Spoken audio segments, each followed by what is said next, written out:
नमस्कार दोस्तों। Sweet home season 1 episode 5 की शुरुआत में वह टेप वाला आदमी, बूढ़ा आदमी और ह्योंसू एक कमरे में क्वारंटाइन रहते हैं। तभी वहाँ ली आता है, डांसर का भाई, और तब वह बूढ़ा आदमी कहता है कि मैं ठीक हो गया। पर ली ह्योंसू को लेकर वहाँ बाहर चला जाता है और बूढ़ा आदमी ह्योंसू से कहता है कि ये सब तुम्हारा फ़ायदा उठा रहे हैं, और वह चला जाता है। फिर ली बाहर आता है और ह्योंसू से कहता है कि अब तुम्हें हमारे लिए काम करना होगा, मना करने का ऑप्शन नहीं है। तब वह टेक्नीशियन आदमी को लाने को कहता है ताकि वह गेट को और मजबूत बना सके। फिर दोस्तों, जहाँ पर एपिसोड 4 खत्म हुआ था, वह महिला बाथरूम में बंद थी और टेक्नीशियन आदमी यह देखकर दंग था। फिर उससे इल्यूजन महिला की फ्लैशबैक स्टोरी आती है कि कैसे उसका ध्यान हटने से उसकी बच्ची का एक्सीडेंट हो जाता है। फिर वह टेक्नीशियन आदमी से पूछती है कि तुम्हारे बच्चे हैं? फिर टेक्नीशियन आदमी कहता है बच्चे थे, पर लंगड़ा होने की वजह से अब नहीं है। फिर वह महिला कहती है अगर मैं मॉन्स्टर बन जाऊं तो मुझे मार देना। फिर फ्लैशबैक स्टोरी खत्म होती है और लंगड़ा टेक्नीशियन कहता है कि उस मकड़ी के जाले के अंदर कुछ तो है। वह अपना बंदूक नीचे रख देता है और बाथरूम को गेट को बंद कर देता है।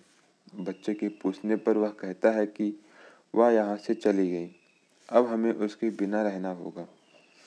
फिर जिसकी लड़की बाहर मारी गई थी, वह महिला गैंगस्टर के पास जाती है और कहती है कि तुम गुंडे हो, मुझे बाहर निकाल दो, मेरे पास जो कुछ भी है तुम्हें दे दूंगी। पर वह गैंगस्टर उसे धक्का देकर आगे चला जाता है और वह एक कमरे में घुस जाता है। फिर बूढ़े आदमी की पत्नी उसे खाना देने आती है, पर वह बूढ़ा आदमी गुस्सा हो जाता है और अपने पत्नी को गेट पर ही खींच लेता है और कहता है तू तो खुश होगी और मेरे लिए इतना ही खाना लेकर आओ। और वह गुस्से के आकर उसे गाली भी देने लगता है और उसका हाथ भी ऐंठने लगता है। तभी वह टेप वाला आदमी वहाँ आता है और कहता है राक्षस को निकलने मत दो, मैंने भी रोक रखा है, और वह शांत हो जाता है। फिर ह्योंसू ऊपर जाता है और ली का निर्देश था कि सबसे पहले उस टेक्नीशियन को बचाना है और अगर हालत ख़राब हो जाए तो बच्चे को छोड़ देना। ह्योंसू ऊपर जाता है, तब फिर फायर फाइटर लड़की आकर ली को मारती है और कहती है कि तुम लोगों के ज़िंदगी से खेल रहे। तब ली कहता है कि हम गेट को मजबूत बनाने के लिए टेक्नीशियन की ज़रूरत है। तब फाइटर लड़की कहती है कोई और रास्ता भी हो सकता है। तब ली कहता है कि हम गोल्डन आवर का इस्तेमाल कर रहे हैं। ह्योंसू ऊपर से गिरा फिर भी नहीं मरा और वह मॉन्स्टर भी पूरा नहीं बना। अगर ह्योंसू अपने विल पावर का इस्तेमाल करे तो वह हमारा सबसे बड़ा हथियार है। फिर वह फाइटर लड़की को बताता है कि मैं वोट की पर्ची बदलने वाला था, लेकिन उसे ज़रूरत नहीं पड़ी क्योंकि सभी लोग उसे रखने पर ज़्यादा वोट दिए थे। फिर वह कहता है कि तलवार वाला लड़का और गिटार वाली लड़की को उसे बचाना चाहते थे क्योंकि वे साथ थे। पर बाकी का क्या? किसी मॉन्स्टर बनने वाले व्यक्ति को कोई अपने साथ क्यों रखेगा जब उनकी जान खतरे में हो? फिर वह कहता है कि सब डरे हैं और सब कब मॉन्स्टर बन जाए किसी को नहीं पता, पर एक व्यक्ति था, वह भी गवर्नमेंट अनाउंसमेंट के पहले। फिर वह कहता है कि मुझे ये इंटरनेट पर मिला, उसमें लिखा था खतरे की चेतावनी, और कहता है कि यह सांप है और कोई आदमी इससे बच नहीं सकता। फिर वह मोबाइल निकाल के दिखाने लगता है और कहता है कि हमें किसी भी चीज़ को नज़रअंदाज नहीं करना चाहिए। फिर वह फाइटर गर्ल लड़की का फ्लैशबैक स्टोरी आती है मोबाइल देखकर, और वह अपने मंगेतर के साथ होती है। वह मोबाइल में कुरुकुरु देखती है।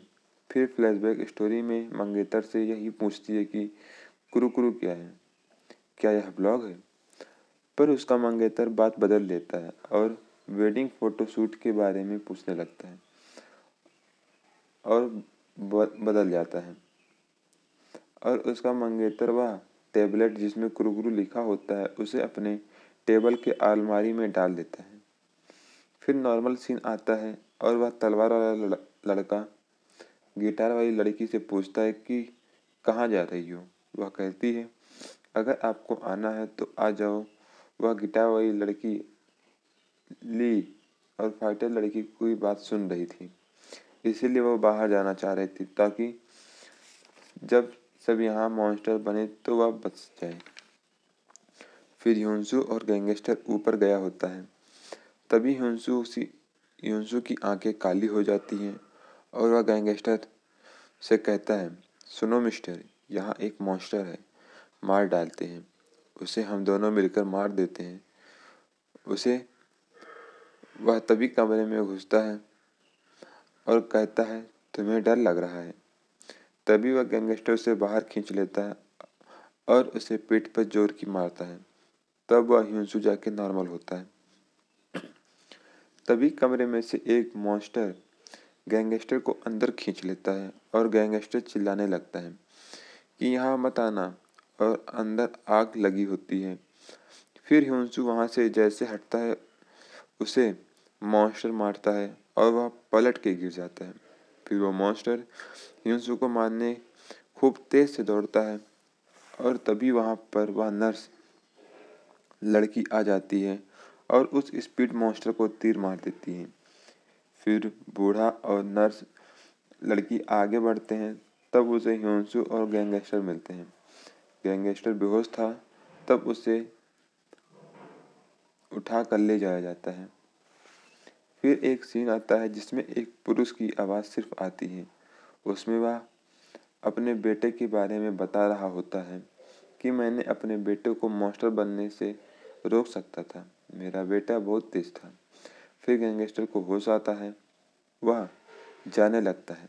तभी नर्स उसे दवा लगाने जा रही होती है, पर वह गैंगस्टर लड़का गुस्सा में चला जाता है और कहता है दवा की ज़रूरत नहीं है। फिर नर्स ह्योन्सू को दवा लगाने जाती है, पर वह कहता है मैं खुद बैंडेज लगा लूँगा, मुझे दे दो। फिर वह बूढ़ा आदमी गुस्सा हो जाता है और ह्योन्सू पर तीर तान देता है और गुस्से में आकर उसे बाहर जाने के लिए बोलता है और कहता है मुझे पता है तुम मॉन्स्टर हो। तभी फिर जब ह्योन्सू बाहर जाने लगता है तभी बूढ़ा आदमी हंसने लगता है और कहता है मैं तो मजाक कर रहा था। तभी वह बूढ़ा आदमी कहता है मैं तो मरने वाला हूँ, मैं मॉन्स्टर से क्यों डरूं। और वह ह्योन्सू से पूछता है कि तुम 14 फ्लोर पर बच्चे को लाने जा रहे हो ना, कहो तो मैं भी चलूं, मैं मरने से नहीं डरता। तभी वह नर्स कुछ बोलती है, तब वह बूढ़ा कहता है जाओ आज से तुम्हारी ड्यूटी खत्म, तुम आज़ाद हो, मरने से पहले मुझे हीरो वाला काम करना है। तब ह्योन्सू उससे कहता है कि मौत से सब डरते हैं, झूठ मत बोलो। तब बूढ़ा आदमी कहता है मैं अमर होना चाहता हूँ। तब वह जो बूढ़ा मॉन्स्टर बना होता है उसका पत्नी उसके रूम में आती है और अपने पीछे चाकू छुपाई रहती है और कहती है अगर मैं मॉन्स्टर बनी तो सबसे पहले तुम्हें मारूंगी। पर कहती है अगर मैं मॉन्स्टर बन गई तो तुम्हें मारने में मज़ा नहीं आएगा, और वह वापस जाती है। पर बूढ़ा उसे गाली देकर फिर से लेट जाता है। तभी वह टेप वाला आदमी बूढ़ी औरत से पूछता है वह गैंगस्टर बाहर खड़ा है। तब वह कहती है वह ऊपर गया है, तुम चिंता मत करो। तब उसे टेप वाले आदमी अपना चाबी ढूंढता है, पर वह चाबी तो गैंगस्टर के पास था। वह गैंगस्टर उसके रूम में पहुंच जाता है और वहां देखता है एक बच्चे की कई सारी तस्वीर, जिसमें वह टेप वाला आदमी भी था। फिर ह्योन्सू, नर्स और बूढ़ा आदमी सब 1408 रूम में आ जाते हैं। तब ह्योन्सू सबके बारे में पूछता है और उस लेडी के बारे में भी पूछता है जो बाथरूम में मॉन्स्टर बनी थी। तब वह ली डांसर का भाई अनाउंस करता है कि हम सब बहुत बुरी हालात में हैं, पर कब तक जिंदा रहेंगे ये नहीं पता, और वह मदद की गुहार करता है। तब वह टेप वाला आदमी अपना हाथ काट के सबको बताता है कि मैं ठीक था। फिर वह गैंगस्टर खूब गुस्से से ऊपर से नीचे आता है और तलवार वाला लड़का उसे रोकता है, पर गैंगस्टर धक्का देके आगे बढ़ जाता है, पर उसका मोबाइल वहीं गिर जाता है और तलवार वाला आदमी उसे उठा लेता है और कुछ पड़ता है उसमें। फिर गैंगस्टर आदमी के ऊपर वह टेप वाला आदमी हमला बोल देता है और हथौड़े से उसके सर पर मारता है, पर वह गैंगस्टर उस टेप वाले आदमी को खूब मारता है और फ्लैशबैक स्टोरी आती है कि टेप वाले आदमी के ऊपर केस चल रहा होता है जिसमें किसी के मर्डर के बारे में जज सजा सुना रहे होते हैं, पर पुख्ता सबूत नहीं होता। फिर वह गैंगस्टर उस टेप वाले आदमी को हथौड़े से मार देता है और उसे खींच के मेन गेट के बाहर फेंक देता है ताकि वो उसे मॉन्स्टर खा सके। और फिर वह बाहर से उस फौजी और बच्ची को खींचकर अंदर ले आता है और वह गेट बंद करके ही जाना चाह रहा था, पर वह तलवार वाला आदमी उस गेट को बंद होने से रोक लेता है और वह गैंगस्टर थकने की वजह से बेहोश हो जाता है।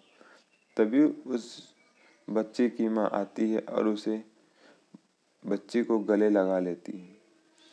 फिर जिसकी बच्ची बाहर मारी गई थी वह उन दोनों छोटे बच्चों के पास जाती है और उन्हें ही अपना बच्चा मानकर रोने लगती हैं। फिर सब लोग फौजी और बच्ची को दफना देते हैं और उन पर फूल चढ़ाते हैं और लोग उसे सल्यूट करते हैं।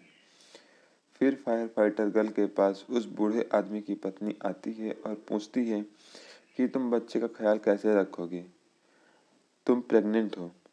फिर वह फायर फाइटर गर्ल कहती है यह मेरी समस्या है और वह चली जाती है। फिर वह टेक्नीशियन लंगड़ा गेट को ठीक करता है और उस बूढ़े के नाक से भी खून आने लगता है जो क्वारंटाइन था और वह शायद मॉन्स्टर में बदल रहा होता है। फिर हुंसू अपना हथियार लेके ऊपर जाता है मॉन्स्टर से लड़ने और बाहर टेप वाले आदमी का खून एक बड़ा मॉन्स्टर पी रहा था जिसकी जीभ खूब बड़ी थी। तभी अचानक एक खूब बड़ा मॉन्स्टर आके उस जीभ वाले मॉन्स्टर को हाथ में पकड़कर फेंक देता है और यहीं पर एपिसोड 5 खत्म होता है। तो क्या वह बड़ा मॉन्स्टर अब अंदर घुस जाएगा?